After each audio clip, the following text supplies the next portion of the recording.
Hi welcome back to my channel. ఈరోజు కథ ఓ ప్రియసఖి 24వ భాగం ముగింపు భాగాన్ని వినేద్దాం.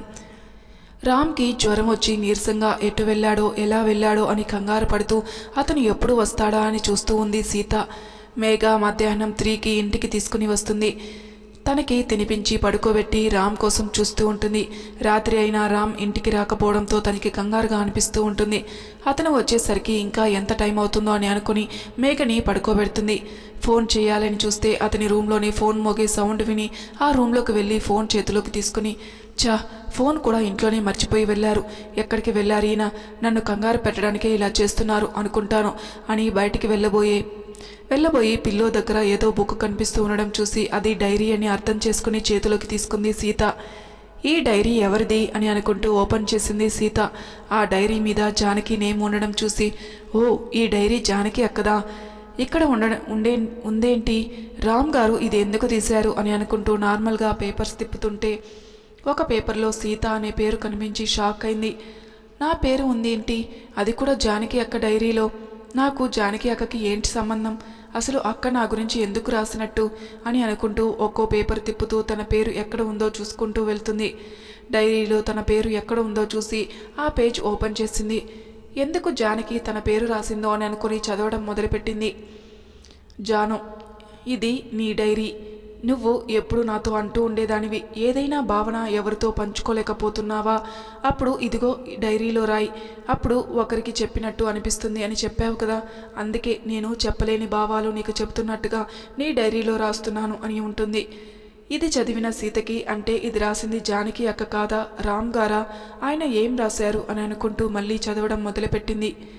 నిన్ను ఒక అమ్మాయి కొంతమంది రౌడీల నుండి కాపాడింది. ఆ విషయం నువ్వు ఎప్పుడూ నాతో చెప్పేదానివి. ఆమెని అలానే ప్రమాదంలో వదిలేశావని చాలా రిగ్రెట్ ఫీల్ అయ్యేదానివి. కానీ నాకు అప్పుడు ఆ విషయాలు ఏవీ గుర్తులేకపోవడం వల్ల నేను అంతగా పట్టించుకునేవాడిని కాదు. ఇప్పుడు అనిపిస్తుంది నాకు, అప్పుడు నీ మాటలు విని ఆ అమ్మాయి ఎవరో తెలుసుకుని ఉంటే సీతకి అన్యాయం నా వల్ల జరిగిందని తెలిసేది. ఆ రోజు తనకి వాళ్ళు ఇవ్వాలనుకున్న ఇంజెక్షన్ నాకు గుచ్చుకుపోయి ఉంటే తనకి ఈరోజు ఈ పరిస్థితి వచ్చేది కాదేమో. తనకి ఈ విషయం చెబితే అర్థం చేసుకుంటుందా, మోసం చేశారని అనుకుంటుందా అని చదువుతున్న సీతకి అక్కడక్కడ కన్నీటి చుక్కలు పడడం వల్ల అక్షరాలు సరిగ్గా లేకపోవడం గమనించింది. ఇందులో కన్నీటి చారలు ఉన్నాయేంటి, ఆయన ఇది బాధపడుతూ ఏడుస్తూ రాశారా అని అనుకుంటూ రామ్ అది ఏ సిచ్యువేషన్లో రాశాడా అని ఆలోచిస్తూ మళ్ళీ చదవడం మొదలుపెట్టింది సీత. నిజంగా ఆ రోజు నానమ్మ సీతతో నేను తప్పుగా ప్రవర్తించానంటే చాలా బాధపడ్డాను. కానీ ఈరోజు సీత డైరీ చదువుతుంటే తను ఎంతలా నరకం అనుభవించి ఉంటుందనేది అర్థమైంది.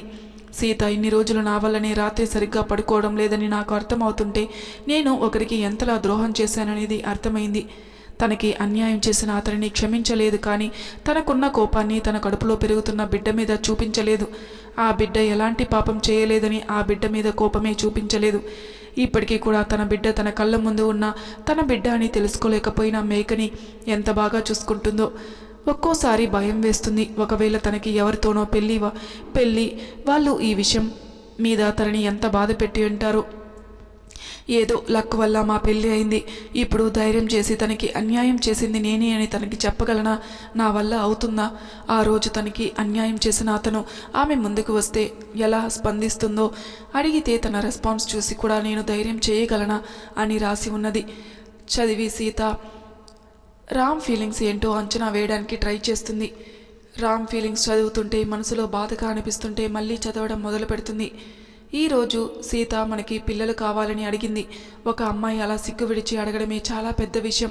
తను అలా అడుగుతుంటే లోపల చాలా కుమిలిపోయాను. తను అడిగింది చెయ్యాలంటే ముందు తనకి నిజం చెప్పాలి కదా, చెప్పకపోతే మోసం చేసినట్టు అవుతుంది కదా. తను నా దగ్గర కంఫర్ట్గా నిద్రపోతుంది. బట్ ఆ కంఫర్ట్ ఒకప్పుడు నా దగ్గరే కోల్పోయిందని చెబితే ఇంకెప్పుడు నా గుండెల మీద పడుకోదేమో అని భయం వేస్తుంది. తనతో తప్పుగా ప్రవర్తించిన అతని ఊసే ఎత్తనివ్వదు. అలాంటిది అతనే తనకి చాలా దగ్గరగా వచ్చాడని తెలిస్తే సహిస్తుందా? నాకు దూరం అయిపోతుందేమో. ఆ ఊహనే నా వల్ల కావడం లేదు. ఒకసారి ప్రాణంగా ప్రేమించిన నువ్వు దూరం అయితేనే నేను కోలుకోవడానికి ఇంతకాలం పట్టింది, అది కూడా సీత వల్లే. అలాంటిది తను నాకు దూరం అయితే ఇంకా తట్టుకోగలనా? బతికి ఉన్న జీవోత్సవం అవుతానేమో అని చదువుతున్న సీతకి రామ్ కన్నీటి చారలు చూసి తన కళ్ళల్లో కూడా నీళ్లు తిరిగాయి. నేను రామ్ గారికి నా గురించి చెప్పడానికి ఎంతలా ఆలోచించానో రామ్ గారు కూడా అంతకన్నా ఎక్కువగా ఆలోచించారు. అది ఆలోచిస్తూనే ఎంతగా బాధపడ్డారు. బయటికి నవ్వుతూనే ఇంతలా లోపల కుమిలిపోయారా? నేను నాకు బాధ కలిగిన ప్రతిసారి ఏడ్చి నా బాధని కాస్తో కూస్తో పోగొట్టుకునేదాన్ని. కానీ మీకు ఆ అవకాశం లేకుండా పోయింది అని బాధగా అనుకుంటూ మళ్ళీ చదవడం మొదలుపెట్టింది.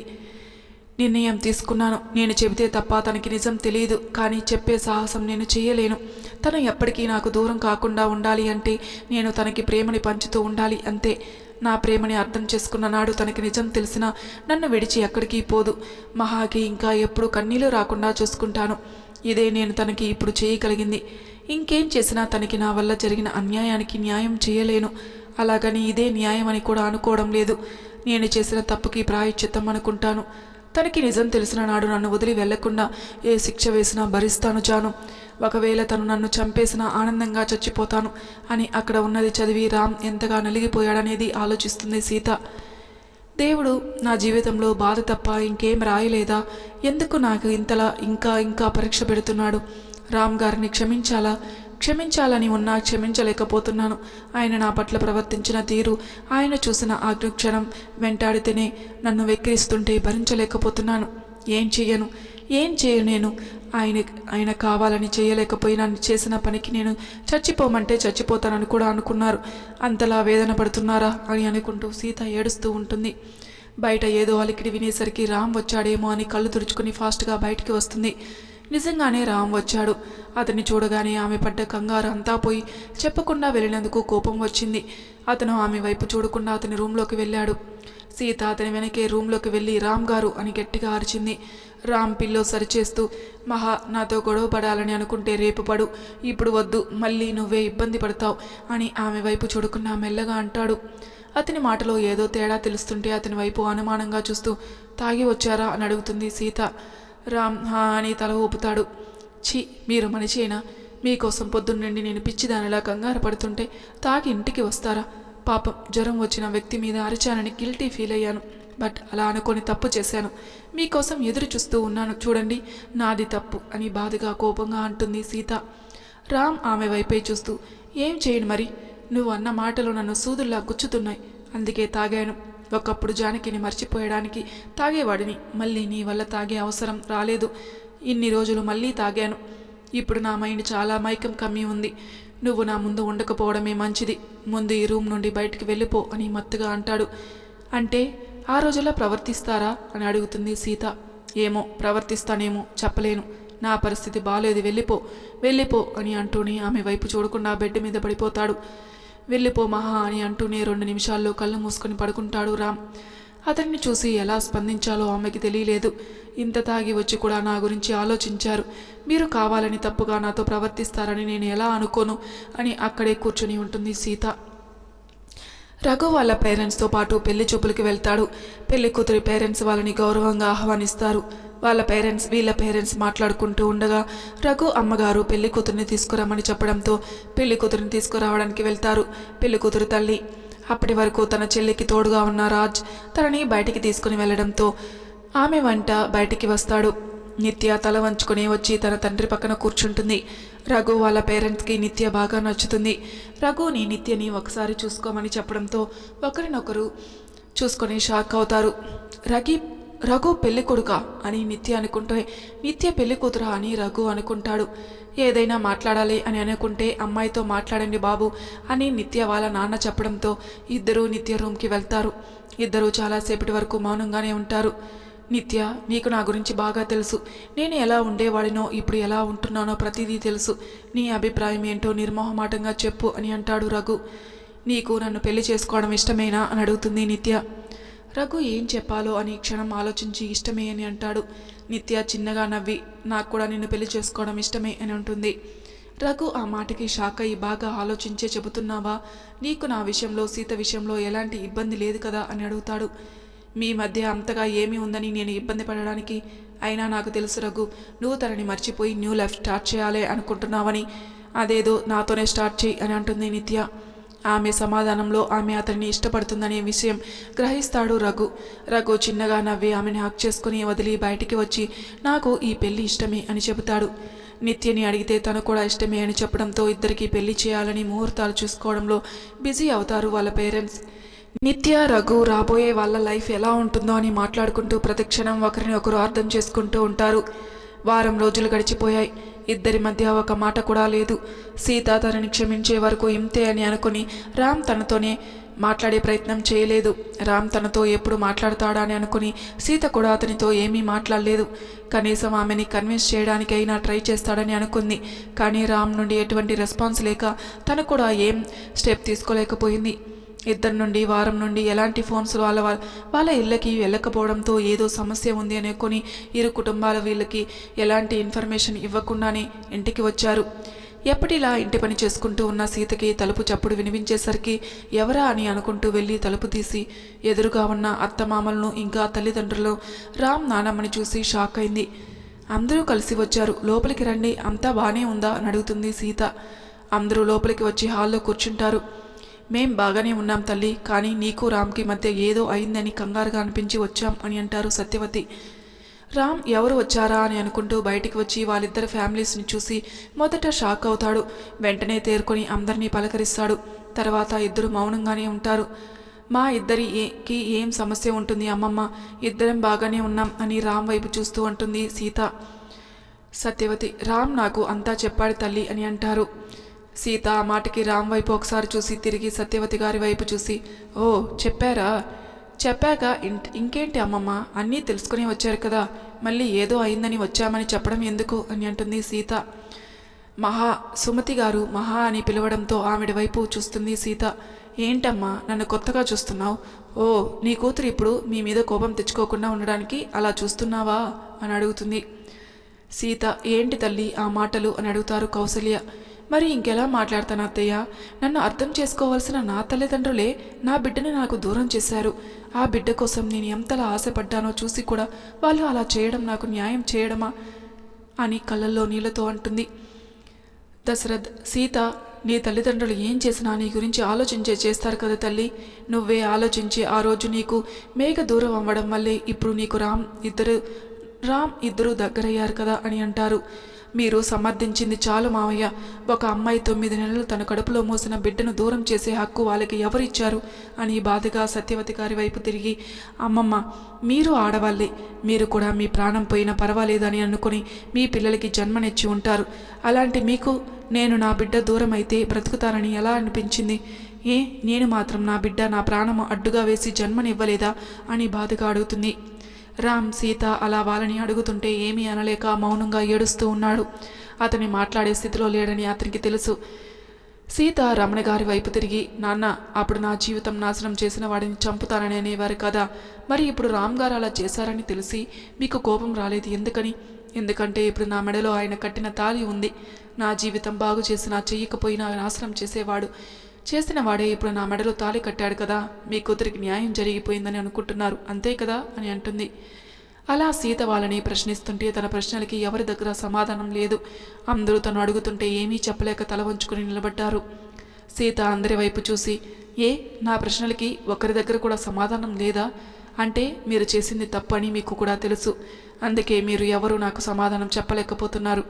మీ దగ్గరే నా ప్రశ్నలకు సమాధానం లేదు. ఇక మీరు నాకు రామ్ గారికి మధ్య దూరం చెరపాలని ఎలా వచ్చారు? మీరు నాకు అలాంటివి చేయవలసిన అవసరం లేదు. మీరు ఇక్కడ ఉండవలసిన పని కూడా లేదు. మా మధ్య సమస్యని మేమే ఎలాగోలా పరిష్కరించుకుంటాం. ఇంకా మా మంచి కోరుకుంటే దయచేసి మీరందరూ దయచేయండి. ఇంకా నా ఓపిక పోయేలా చేయకండి అని గట్టిగా అనేసి రూమ్లోకి వెళ్ళి తలుపేసుకుని ఏడుస్తూ ఉంది. సీత మాటలకి రామ్ కళ్ళల్లో నుండి నీళ్లు కారుతూనే ఉన్నాయి. తన మాటలకి అక్కడ ఉండడం సరికాదని అందరికీ అర్థమై వచ్చిన దారినే ఇంటికి పయనమయ్యారు. అందరికీ వీళ్ళిద్దరూ ఎలా ఉంటారు అని ఒకటే ఆలోచన. రామ్ వల్ల కాలేదు, సీత ఏదో ఒక నిర్ణయం చెప్పాలి. ఇలా తనకి దూరంగా ఉండడం అతనికి నరకంగా అనిపించింది. ఇక అతని వల్ల కాదు అని అనుకుని ఏదో ఒకటి సీతతో మాట్లాడి తేల్చుకోవాలని కళ్ళు తెరుచుకొని సీత ఉన్న రూమ్ తలుపు తట్టాడు. డోర్ తీ అని రామ్ గట్టిగా తలుపు కొడుతుంటే సీత డోర్ ఓపెన్ చేసి, ఇంతసేపు మీరు ఇప్పుడు బాధ పెట్టడానికి రెడీ అయ్యారా అని అడుగుతుంది. రామ్ సీత చెయ్యి పట్టుకుని హాల్లోకి తీసుకుని వచ్చి సోఫాలో పడేసి, చెప్పు, ఏదో ఒకటి చెప్పు నాకు, ఇలా ఉండడం నా వల్ల కాదు. నువ్వు దూరంగా ఎన్నాళ్ళు ఉంటావు చెప్పు? అన్ని రోజులు నీకు కనపడకుండా ఎటైనా వెళ్ళిపోతాను. కానీ ఇలా ఒకే ఇంట్లో ఉంటూ నీకు దూరంగా ఉండడం నా వల్ల కాదు. నిన్ను మేఘని ఇలా చూస్తూ భరించే శక్తి నాకు లేదు. నువ్వు చాలా గొప్పదానివే మహా. నీకు ఉన్నంత సహనం నాకు లేదు. నువ్వు భరించిన బాధలో నేను కొంచెం కూడా భరించలేను. కానీ ఈ బాధని నేను తట్టుకోలేకపోతున్నాను. నా వల్ల కాదు మహా, ప్లీజ్ ఇంకా ఎన్నాళ్ళో చెప్పు అని ఆమె ముందు మోకాళ్ళ మీద కూర్చొని అడుగుతాడు. అంటే నన్ను మేఘని ఒంటరిగా వదిలేసి మీ మా నాన్న మీరు వెళ్ళిపోతారా అని ఏడుస్తూనే కోపంగా అడుగుతుంది సీత. మరి ఏం చేయను? నిన్ను దగ్గరికి తీసుకోవాలని అనిపిస్తుంది, తీసుకోలేను. మేఘతో ఆడుకోవాలని అనిపిస్తుంది, ఆడుకోలేను. ఇంకేం చేయను? నేను బాధపడుతూ నువ్వు బాధపడుతూ ఇలానే ఉండిపోవాలా? నువ్వు నన్ను క్షమించలేవు అలాగని నేను ఇలా చూస్తూ ఉండలేను. మరి మన సమస్య తీరేదెలా? అందుకే నేను నీకు కొన్ని రోజులు కనిపించకుండా ఉంటే నీ కోపం తగ్గుతుందని నా పిచ్చి నమ్మకం అని అంటాడు. నాది కోపమని ఎందుకు తప్పుగా అనుకుంటారు? బాధని ఎందుకు అర్థం చేసుకోలేరు అని అతని కాలరు పట్టుకుని అడుగుతుంది సీత. రామ్ సీత చేతులు అలాగే పట్టుకుని, నీ బాధని నువ్వు కోపంలా చూపిస్తుంటే ఏం చేయను? నీ బాధని మరిపించేలా చేసే అవకాశం కూడా నాకు నువ్వు ఇవ్వడం లేదు. మరి ఇలా కాకుండా ఇంకెలా మాట్లాడతాను అని బాధగా అంటాడు. సీత రామ్ భుజం మీద వాలిపోయి ఏడుస్తూ ఉంటుంది. నేను ఎంతలా ఏడ్చినా నాకు ఏడుపు వస్తూనే ఉంది రామ్ గారు. మీరు తప్పు చేయలేదని మనసు చెబుతున్నా మీరు మా పట్ల చేసింది నా కళ్ళ ముందు కదులుతూనే ఉంది. ఏం చేయను అని నన్ను అడుగుతున్నారు కదా, అదేదో మీరే నాకు చెప్పండి. నేను ఏం చేయాలి? మీతో నా జీవితం బాగుండాలి అంటే ఏం చేయాలి? మేఘ, మీరు నేను సంతోషంగా ఆ గతాన్ని మర్చిపోయి హ్యాపీగా ఉండాలి అంటే ఏం చేయాలి? మీరే చెప్పండి అని కళ్ళు తుడుచుకుంటూ అంటుంది సీత. రామ్ ఆమె కళ్ళల్లో నీళ్లు తుడుస్తూ, నిజంగా నువ్వు నన్ను క్షమించడానికి సిద్ధంగా ఉన్నావా అని అడుగుతాడు. సీత హా అన్నట్టు తల ఊపుతూ, గడిచిపోయిన గతం జీవితం నాకు బాధని తప్ప ఇంకేమీ ఇవ్వలేదండి. దాన్ని తలుచుకుంటూ నా వర్తమానాన్ని భవిష్యత్తుని నేను దూరం చేసుకోవాలని అనుకోవడం లేదు. నాకు నా గతం వద్దండి, మీతో నా వర్తమానం కావాలి, నా భవిష్యత్తు కావాలి అని అంటుంది. రామ్ తనని గట్టిగా హత్తుకుంటాడు. సీత కూడా రామ్ని తన బాధని కన్నీటి రూపంలో పోగొట్టుకునే ప్రయత్నం చేస్తుంది. ఇద్దరు కన్నీటితో ఎంతసేపు ఉన్నారో తెలియదు. రామ్ కాసేపటికి ఆమెని దూరం జరిపి ఆమె మొహం చేతుల్లోకి తీసుకొని, నువ్వు ఆ విషయాన్ని మర్చిపోవాలి మహా. ఎంత త్వరగా మర్చిపోతే మనం అంత హ్యాపీగా ఉండగలం. అది ఈజీగా మర్చిపోయే విషయం అని నేను చెప్పలేను, కానీ నీకు తోడుగా నేను ఉంటాను. పెళ్లిలో నీకు ఏం ప్రమాణాలు చేశానో నాకు తెలియదు, కానీ నీకు ఇప్పుడు ప్రమాణం చేస్తున్నాను. నా చావు వరకు నీకు ప్రతి విషయంలో నీకు తోడుగా ఉంటాను. నీకు ఎలాంటి కష్టం కలగకుండా చూసుకుంటాను అని అంటాడు. సీత ఏడుస్తూనే నవ్వుతూ హా అని అంటుంది. ఇద్దరి కళ్ళు చాలా రోజుల నుండి నిద్రపోలేదు అనుకుంటాను. ఏడుస్తూనే ఉన్నారేమో. అలానే రామ్ సీత ఒడిలో పడుకుంటే సీత అలసటగా అతని తల మీద చెయ్యి పెట్టి సోఫా మీద పడుకుంది. మేఘ స్కూల్ నుండి వచ్చి వాళ్ళిద్దరిని అలా చూసి మెల్లగా సీత దగ్గరికి వెళ్ళి మమ్మీ అని అంటూ నిద్రలేపింది. తను పిలిచేసరికి ఇద్దరు నిద్రలేచారు. తన కూతురిని చాలా రోజుల తర్వాత దగ్గరికి తీసుకుని ముద్దాడాడు రామ్. సీతకి మేఘ తన కూతురని తెలిసినప్పుడు ఎలా ఫీల్ అయిందో ఇప్పుడు రామ్ ఫీలింగ్ కూడా అలానే ఉంది. ఇద్దరిని ఒకేసారి హత్తుకుని, మీరిద్దరూ నాకు దూరం అయితే నేను మనిషినే కాదని నాకు అర్థమైంది అని అనుకున్నాడు రామ్. ఆ రాత్రి ముగ్గురు ప్రశాంతంగా నవ్వుతూ భోజనం చేశారు. మేఘ చాలా రోజుల తర్వాత రామ్తో ఆడుకుని అలసిపోయి సీత పడుకోబెట్టగానే పడుకుంది. సీత రామ్ గుండెల మీద తలపెట్టుకుని, మళ్ళీ నేను నిద్ర మాతలు వేసుకోకుండా పడుకుంటారని అనుకోలేదు అని అంటుంది. రామ్ ఆమెని జోకొడుతూ, ఇంకా ఆ అవసరం నీకు ఎప్పటికీ రాకుండా చూసుకునే బాధ్యత నాది అని తనని మెల్లగా పడుకోబెడతాడు. నెక్స్ట్ డే నుండి సీతకి ప్రతి పనిలో హెల్ప్ చేస్తూ తనకి వీలైనంత త్వరగా దగ్గరగా ఉంటూ అతని మాటలతో చేతులతో మాయ చేస్తూ ఉండేవాడు రామ్ తన మీద చూపించే కేరింగ్కి లవ్కి మెల్లమెల్లగా ఆ ఇన్సిడెంట్ని మర్చిపోతుంది సీత. అలా ఉండగా ఒకరోజు రామ్ అతను వచ్చేసరికి మేఘని తనని రెడీ అయి ఉండమని చెప్పాడు. మేఘని రెడీ చేస్తూ, మీ డాడీ నిన్ను నన్ను ఒక దగ్గరికి తీసుకుని వెళ్తానని చెప్పి రెడీ అవ్వమని అన్నాడు, కానీ ఎక్కడికో చెప్పలేదు అని అంటుంది సీత. మేఘ సర్ప్రైజ్ అని అంటుంది. సర్ప్రైజ్ అంటే నీకు ముందే తెలుసా అని తలదువ్వుతూ అడుగుతుంది సీత. హా అని తల ఊపి, డాడీ నాకు ముందే చెప్పాడు, అలానే నీకు చెప్పొద్దని కూడా చెప్పాడు అని అంటుంది మేఘ. ఏంటో ఆ సర్ప్రైజ్ అని అడుగుతుంది సీత. ఏమో అని ఎక్స్ప్రెషన్ ఇస్తుంది మేఘ. సరే చూద్దాం మీ డాడీ ఏం సర్ప్రైజ్ ఇస్తారు అని రామ్ తనకి మార్నింగ్ ఇచ్చిన చీర చేతిలోకి తీసుకుని, ఈ చీర అందుకే మార్నింగ్ ఇచ్చి ఉంటారు అని అనుకొని ఆ చీర కట్టుకొని రామ్ వచ్చేసరికి రెడీ అయి ఉంటుంది. రామ్ వాళ్ళని చూసి 5 minutesలో వస్తాను వెళ్దాం అని అతను కూడా రెడీ అయ్యాక రామ్ కారులో ఎక్కడికో తీసుకుని వెళ్తాడు. సీత ఎక్కడికి వెళ్తున్నాం రామ్ గారు అని దారిలో ఏదో హైవే సైడ్ వెళ్తున్నట్టు అనిపిస్తుంటే చూస్తూ అడుగుతుంది. ఎలాగైనా వెళ్తున్నాం కదా, నీకు ఎందుకు అంత తొందర అని అంటాడు రామ్. సీత అని మేఘతో మాట్లాడుతూ ఉంటుంది. రామ్ వచ్చేసాం అని అంటాడు. రామ్ దిగాక సీత ఆ ప్లేస్ చూసి షాక్ అయింది. సీత మేఘ ఎదురు దిగి ఇక్కడికి ఎందుకు తీసుకుని వచ్చారు అని కంగారుగా అడుగుతుంది సీత. రామ్ ఆ మొహం చేతుల్లోకి తీసుకుని కూల్ మహా అక్కడ చూడు అని ఒక సైడ్ చూపించాడు. అక్కడ చూసిన సీత షాక్ అయింది. సీత ఆశ్చర్యంగా ఏంటి ఇదంతా, ఇక్కడ ఇదంతా చేయడం అవసరమా అని అడుగుతుంది. నీకు ఈరోజు ఇక్కడ సర్ప్రైజ్ చేయాలని ఫిక్స్ అయ్యాను, అందుకే అంతా ఏర్పాటు చేశాను అని నవ్వుతూ అంటాడు రామ్. మీకు ఈ ప్లేస్ తప్ప ఇంకేం ప్లేస్ దొరకలేదా అని మొహంలో అదేలో పెట్టి అడుగుతుంది సీత.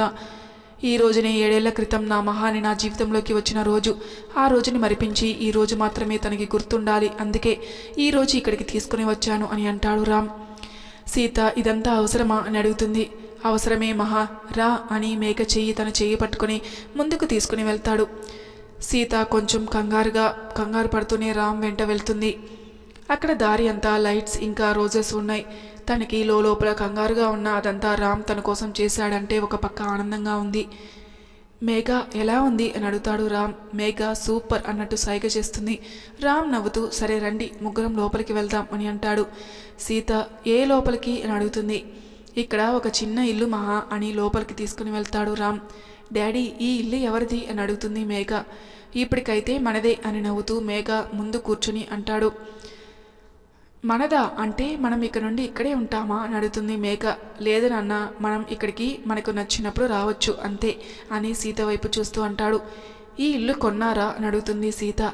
రామ్ హా అని తల ఊపి తన మధ్య ఉండే ఏ మెమొరబుల్ మూమెంట్ అయినా ఇక్కడే జరగాలని అంటాడు. సీత అని మేఘతో కలిసి ఇల్లంతా చూస్తుంది. సింగిల్ బెడ్రూమ్ రూమ్ ఇల్లు అది. ఆ ఇల్లు కూడా చాలా అందంగా డెకరేట్ చేసి ఉంది.